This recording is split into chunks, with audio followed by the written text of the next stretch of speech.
ஸ்மரணத்தினாலே மரணத்தை வென்று பரமாத்வைத முக்தியை அளிக்கக்கூடிய சக்தி அண்ணாமலைக்கு உண்டு.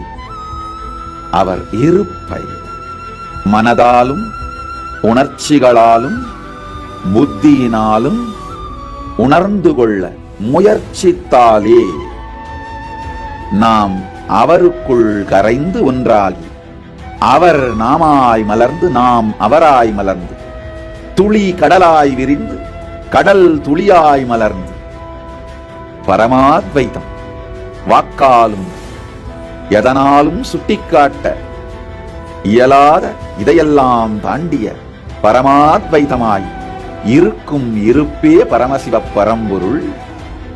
இதை சிந்தியுங்கள். ஸ்மரணாத் அருணாச்சலம், ஸ்மரணாத் முக்தி அருணாச்சலம்.